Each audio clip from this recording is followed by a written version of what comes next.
Hi, I'm Bill Corcoran Jr., and I'm your host for the On the Stacks podcast. Today, I'm chatting with Donna and Chris Caruso, co-founders of 11th Element. What's up, podcast episode 20? Donna and Chris, welcome to the On the Stacks podcast. How are you guys? We're great. Doing great. We're so excited to be here. Yeah, so, months ago, it's been months, like 2 or 3 months, that you guys were supposed to come in. We had something scheduled, and then, Corona happened, and, so we had to reschedule a couple times, and now we're finally back in the studio. We're finally here. So I'm really, I'm happy to have you guys both here to tell the story. Oh, well, thank you. Yeah, we couldn't wait. Yeah, awesome. And you guys did bring some really cool props. I fell asleep on the stacks. I was in the sauna for a little bit, so it was very relaxing, and you guys had to wake me back up, and now we're here. So before we get into the your business, 11th Element, let's talk a little bit about the both of you and your background. Donna, why don't we start with you? You're from NEPA. You moved to Florida. Tell me why. So I moved to Florida to finish college. So I went down to Florida State, and I said, well, actually, I ended up there because I said I wanted to finish college, and whoever accepted me first, that's where I was going to go. I didn't care where it was. And then when I got accepted to Florida State, of course, I got razzed a lot because they said, well, they'll take anybody. But so there I was, and then I was going to leave after I finished, and I didn't. So I stayed down in Florida for about 20 years. I moved from Tallahassee to Orlando, and that's where I ended up for a long time. So why did you stay there? Jobs. I was working in television at the time, and it just took me to Orlando, and I just kind of got settled in with work and then with friends, and you end up meeting, friends. So it just seemed natural at the time. And then my sister had moved down there, my mom and her husband moved down there. So, and totally all unrelated. It just happened. And then I didn't see a need to change that. So that's where you met Chris, right? I did. When did you meet Chris? 2006. I don't know. Uh-oh. So I met Chris downtown Orlando. I had just finished running my second full marathon. We did it with Team in Training. And so the group of us went out that night to finally celebrate, and then I met him down there. Very cool. So Chris, tell me a little bit about yourself. You're a Florida native, right? Florida native, yeah. Worked for a family business doing custom swimming pools, and that's really all I did. I really did, and didn't go to college, and just kind of got burnt out from being down there. I mean, a lot of people move up here to down there just for a change. I moved down there up here for my change. I was sick and tired of sweating to death every day. Yeah.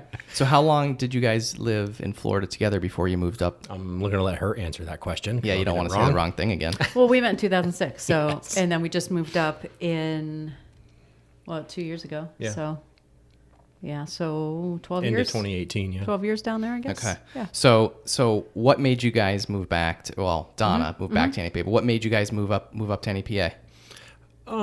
We always used to come up here and visit her dad, because her dad still lived up here at the time, and I enjoyed it. I love the food, I love the people, I love the cooler weather.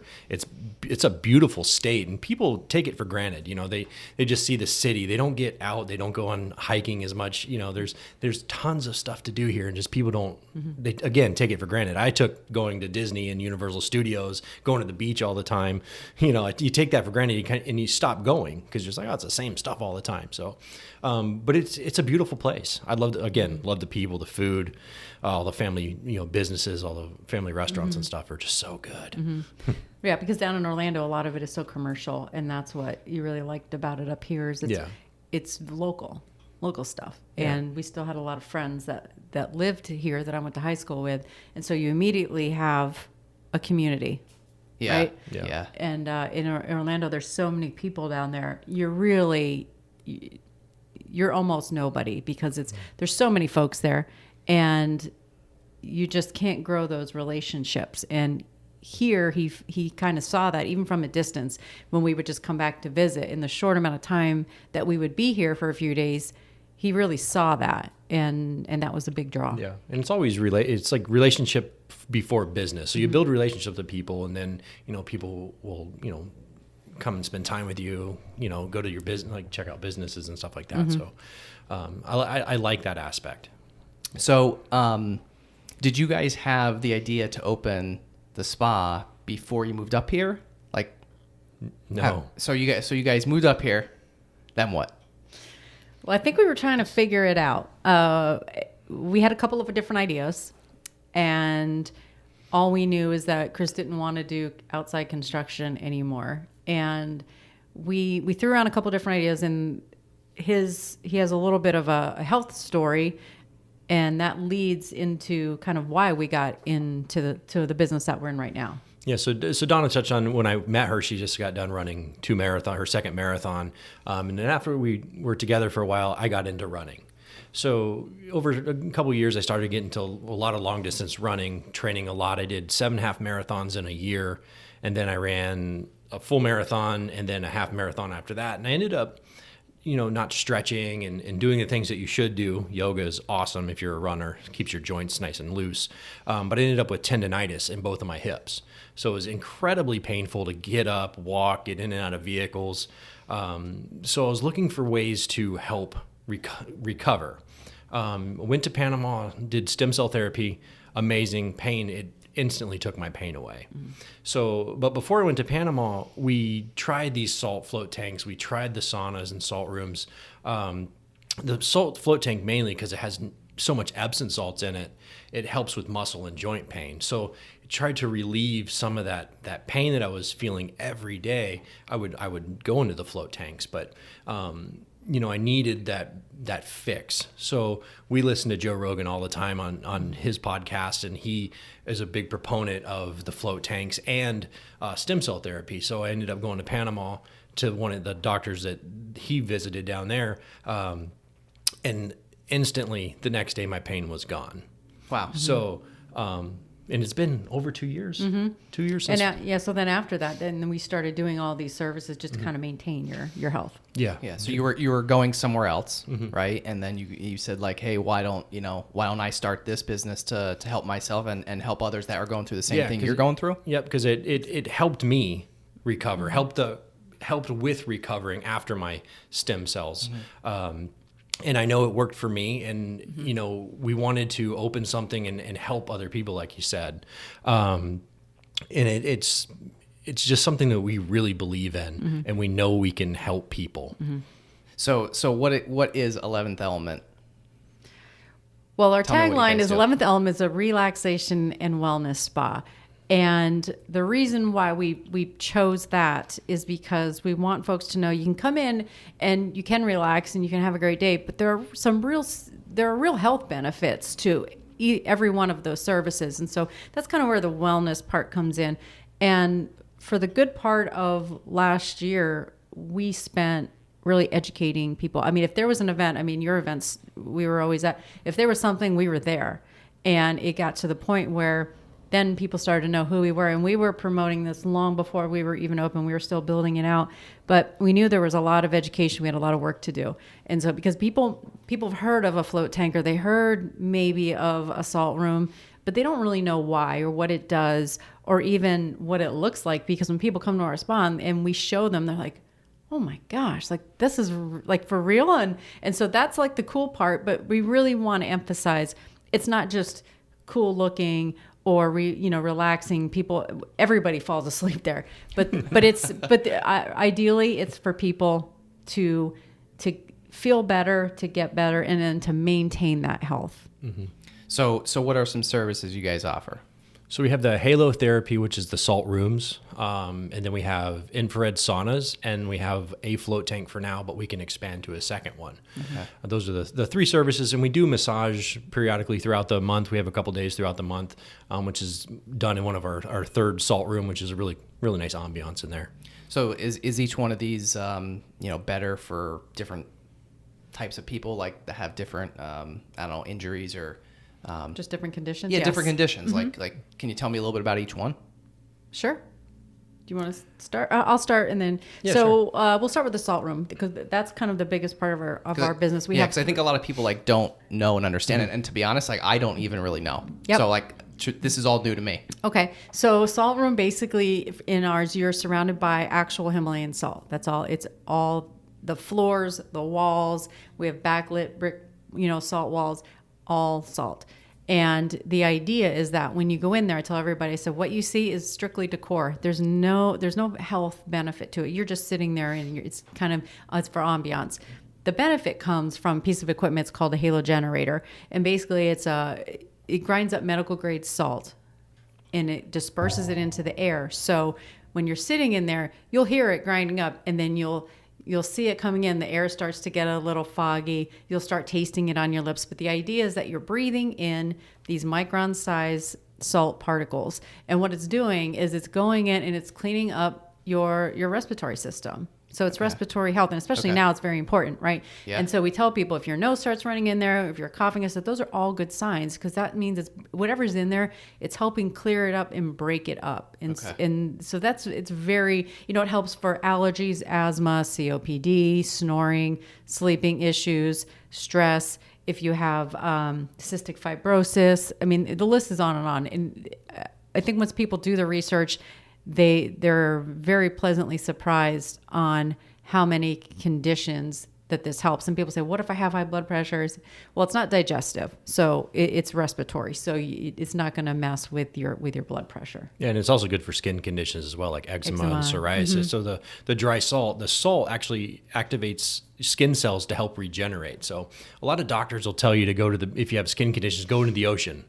It's the same premise, but ours is more concentrated. So going in one session in our salt rooms is similar to going to the beach for a week. Interesting. Yeah. Wow. Yeah, because it's dry salt. Because dry salt is more intense, and going to the beach or it's wet salt. So when we tell everybody, we would love for you to come to our place, but if you go to another salt room, make sure they have a halo generator, because if they don't, you're not getting the salt therapy. If they tell you you're sitting in a room and you're getting benefits, you're not. And so we just don't want people to feel like it's not working for them. They say, I sat in the salt room, nothing happened. Well, it's because you weren't really getting salt therapy. Okay. Yeah. So what else? So we have my personal favorite, the float tank. So that has 900 pounds of Epsom salt and 180 gallons of water. So it doesn't matter what size you are, how big, how small, what shape, you will float. It's impossible not to float in the tank. Do you have to have flood insurance for that? No. There's only 180 gallons of water in there. In the salt room, I mean, it's technically waterproof because we have tile floors and walls and stuff like that. So a lot of people are nervous about getting in the float tank, but we have a shower in there. So everybody is clean. They shower before they get into the tank. So the float tank is great for people with muscle pain, joint pain, people that want to kind of detox a little bit. But mainly you're completely weightless in the tank of water. The gravity doesn't have any effect on you. If you want to do the complete sensory deprivation, you can have the lights off, or you can leave the lights on. We play music to kind of ease you into it, kind of help you relax a little bit, and then we'll turn that music off so you can kind of get into your thoughts and really get into the deep relaxation or meditation. I fall asleep in it in about 15 minutes because I do it so much. Okay. Why is it your favorite? Because it's complete darkness and silence in there.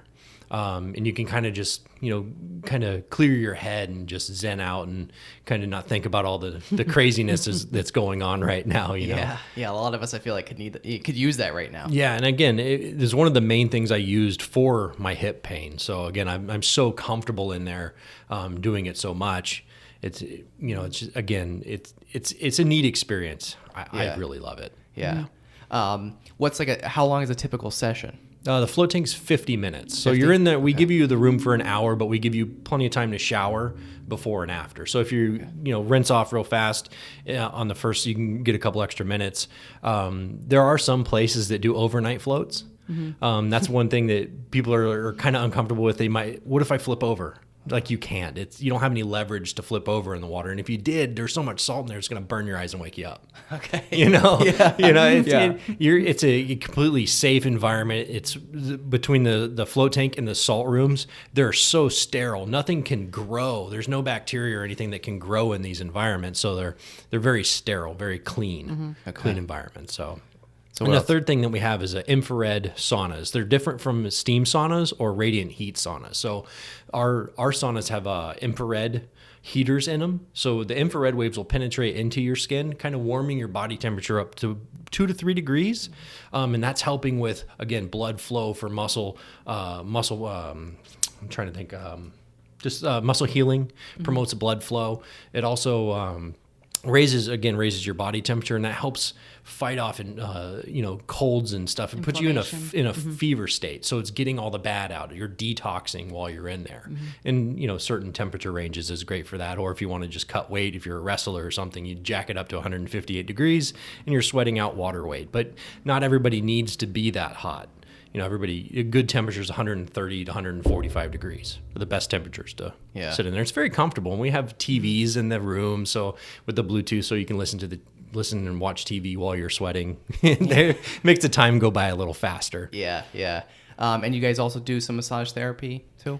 We do. Yeah, we do it about 5 to 6 days a month. We don't do it very often just because that's not a core service of ours, but we had so many requests for it that we were able to bring in the massage therapist that we personally used. And so we're very, very happy to have her in, and our clients love her too. Who is she?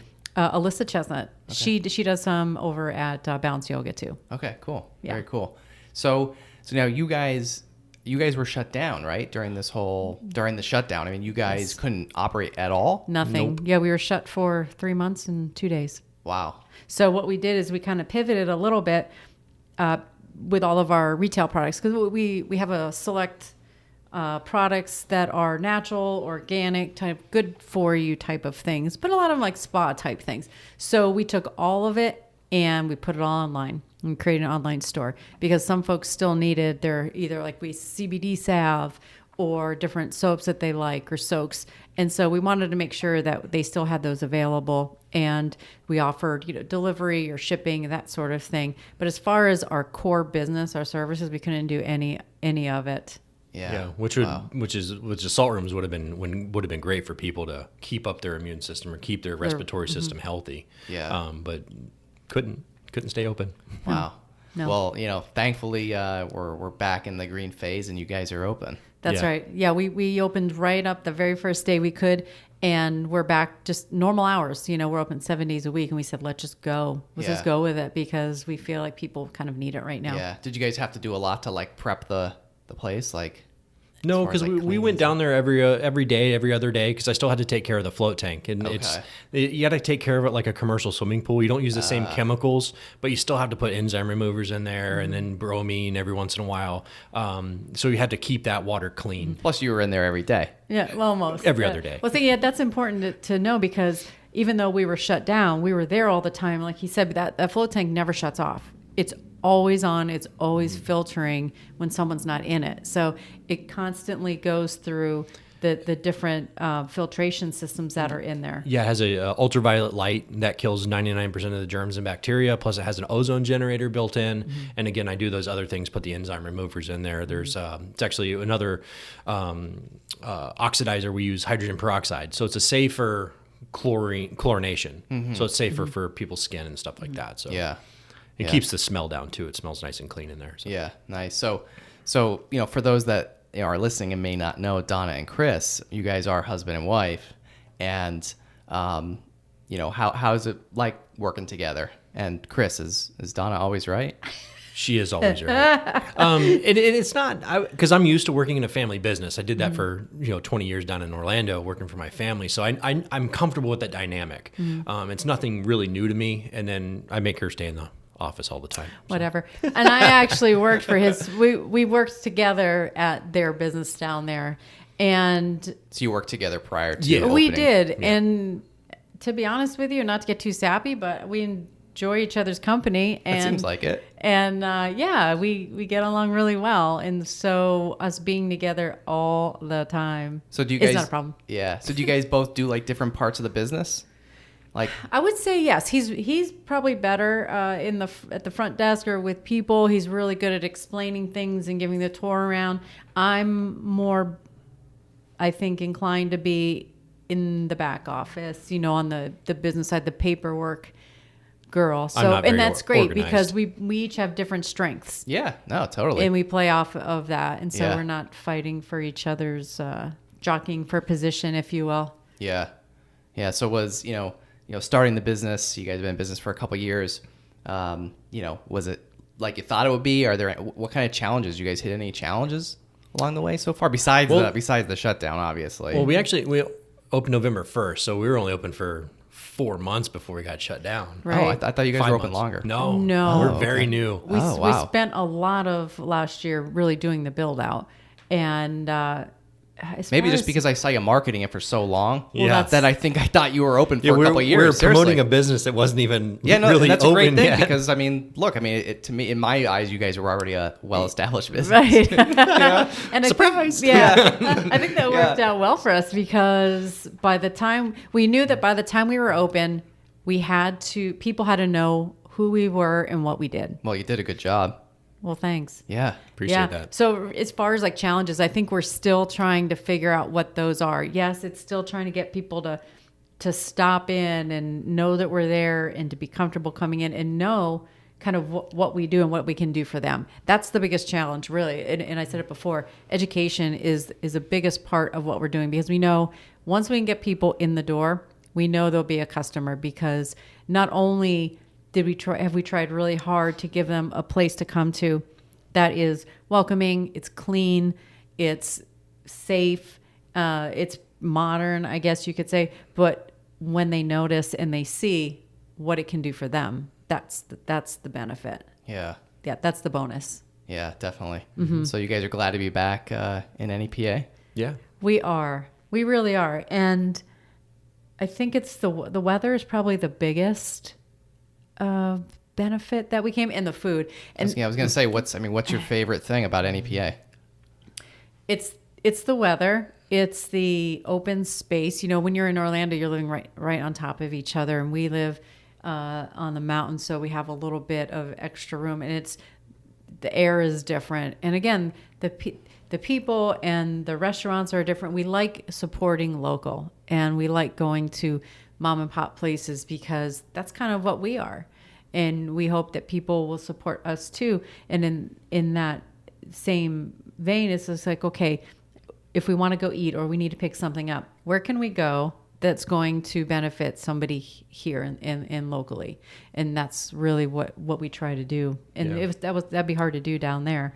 Yeah, I know, Donna. I remember a few months back, I saw you out at an event. We kind of had this conversation, and I remember you telling me that, you know, down south in Florida, there just isn't that same community, family feel like we have here in NEPA. We didn't.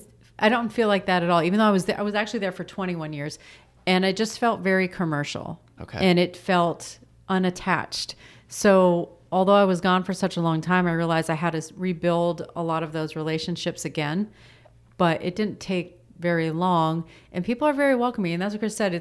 It's a trust factor, it's a relationship factor, but you build those relationships, and those are such strong bonds that you don't get down there. Down there, it's kind of like, okay, what can you do for me today?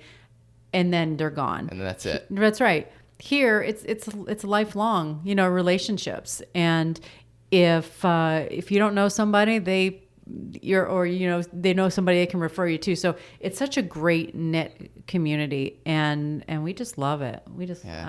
Chris, what about you? Coming from, we'll call you an outsider. I mean, right. You were down in Florida, and I would think that people that are natives of Florida would never like this area. I mean, just because, number one, because of the snow. Agreed. I mean, how did you adjust, and what do you like about NEPA? I mean, being in the cold weather, being in the heat all the time, there's no break down there. So whenever I vacationed, I would go to Alaska in the summertime to cool off. We had family so, up there. So, I mean, I enjoy the cooler weather. I mean, 27 below last year or 2 years ago, miserable. It's not fun, but, the cooler weather, being able to be outside and enjoy it. Mm-hmm. Down there, you're outside and you're sweating to death. You can't dress up nice and go out. You can't eat outside in the summertime, or not even in the spring or fall, because it's still 88 degrees outside. Yeah. A lot of things, I love being in nature. I love hiking. I love the waterfalls. I love going out to Ricketts. That's in a beautiful place. We live up in the mountain. We go to the Bear Creek Preserve all the time. That's a beautiful hike up there. I just like to be able to be outside, enjoy nature, breathe the fresh air. I just like being outside. Yeah. And very welcoming. Yes. That's right. Yeah. Yeah, we lived in a neighborhood, and it's not very personal down there. We talk to our next door neighbor one time in 10 years. Wow. Here, we hang out with them all the time. Yeah. We have drinks. We go eat dinner. Yeah. You know, we Very different relationships. Yeah, we spend so much more time with our neighbors here than we did down there. I love it. So what do you think about the food here compared to? It's way better. What Way about- better. Yeah. Yeah, I love square pizza. I was gonna say, how's the pizza in Florida? Mediocre. There's probably one pizza restaurant that's good called Goodfellas down there, and it doesn't compare. It doesn't compare. No. You know, even like, because you have so many choices here. You got square pizza, you got the round pizza, and it's all so good. Down there, they use cheap dough. You know, they kind of cut corners, but here there's so much care taking into the food because again, family business. I was a to lot say that's different. because you'll see the people, right? Yeah. And you were able to finally experience a bazaar. He's never gone to bazaars. yeah. He didn't know what even that was, and Potato pancakes. Yeah, you know what's funny? My wife is from Harrisburg, which is only 2 hours from here. And when she moved here, you know, when we met, I don't think she was ever at a bazaar either. And Really? and she was only in Harrisburg, Right. And she Oh. was like, I was like, one night we're like, oh, we're gonna go to the bazaar, and she's like, the what? That's weird. Yes. And she's like, I've never heard of it. Yeah, that's what he was. He goes, I don't even know what this is. And I said, well, it's kind of either at a church or they used to be at fire companies, but a lot of those don't exist anymore. Yeah. But yeah, he sold. He sold on them now. I mean, one of my favorite ones I totally missed this year, and I'm going to probably say it, the Kilbasi Festival. Oh yeah. Out in Plymouth, right? Yep. Plymouth. Oh, man. That was so good. Yeah, I know. Yeah, it's Yeah. too bad. And the Scranton, I think the Scranton, what's it called? The Italian Fest or whatever they Yeah. call it. oh up there. yes. I don't think they're doing that. They're not. The Yeah. Tomato Festival is awesome. In Yeah. Pittston? Yep. Yeah, that was fun. That still might be happening. I think. Is Hope it? so. I don't know. I haven't heard the final word, but Yeah, I hope hopefully, so. hopefully, I know something, right? Yeah. Yeah, and we enjoy the too. We food. get to go to like concerts outdoors here, and it seems like the simplest things, right? The things Yeah. that people don't take for granted, but you just don't do that down there, and, Nope. and it's just Because there's a thunderstorm every 30 minutes, and it's 900 degrees outside. drive-ins. He went to a drive-in theater a couple weekends ago. That he hasn't gone to since he's a kid. Right. 'Cause they don't do they that don't either? exist down in Florida Okay. anymore. Yeah. Yeah, so and we you got can to do actually, that. in the summertime, you can sit outside and enjoy it. Yep. You know, it's 70 degrees. Yeah. Out in Dixon City. Yeah. It's awesome. So how easy is it for someone to come in and schedule a service with you guys? It's very easy. So they can either call the spa, they can go on our website, which is 11theelement.com. They can go to our Facebook page. We have a pretty robust social media channels. So we're on Facebook, Instagram, YouTube. We have a lot of videos. But yeah, you could book right from the Facebook page too. So Oh, you could? oh, sure. Yep. Wow, It'll okay, take you cool. right there. Yeah, and any questions, just shoot us a message on Messenger. We'll get back to you fairly quickly. Yes. And we're asking right now, just so we can keep things safe and social distancing, we're asking everybody to make an appointment now. Before we Sure. would take walk-ins, and that wouldn't be a problem. But now we just want to make it comfortable for everybody. So we're just asking everybody to make sure you make that appointment before you come in. Yeah. Is there anything else anyone should know or can expect? I think obviously wearing a mask is required, when you come in, and then when you leave. It's not required during your services for obvious reasons. All three of them, would be very cumbersome to Yes. have a mask on. Yeah. So you don't need to wear it. But again, we were clean before, and we were very sanitary, but now we're taking it up a notch. So we clean things after every single person that comes through. And we try and take all the precautions, that you would expect. Yeah. Yeah. But I don't think anything else has really changed. I think everything else is pretty much the same. Yeah. Back to somewhat normal. Yes. It is. Yeah. And we want it to feel that way. We Right. want people. You want people to feel comfortable when That's they come right. in. That's right. Yeah. We want you to fall asleep in the salt room. Yes. Yeah. Yeah. Absolutely. Or the what's it called? The flotation. Float tank, yep. Yeah. And The the float float tank. We have the filtration pump will wake you up if you sleep through the music. Or the Jaws music that I guess you play. That's a secret. Not anymore. Whoops. No, it's fine. Guess we'll have to edit that part out. I have to know people and have a good relationship. Like when my father goes in there, Sure. he gets Jaws or he gets Stranger Things or Darth Vader, maybe Michael Myers. I don't know. I might throw that in there, but Yeah. I mean, I'm not going to do that to some random person. No, coming normally in. you'll be woken up with very relaxing music. Yeah. Well, I do have a sense of humor, so Yeah, that's good. That's real I think important. I do. Yeah, I think so. Yeah. All right, guys. Well, I think we're going to wrap it up there. Donna and Chris Caruso, 11th Element on the Stacks podcast. Thank you both for joining me today. Thank you very much. Thanks so much for having us. If you'd like to learn more about the On the Stacks podcast, be sure to search the hashtag On the Stacks on Instagram, Facebook, and LinkedIn. If you enjoyed this podcast, please subscribe and leave a review. We'll catch you next time on the Stacks.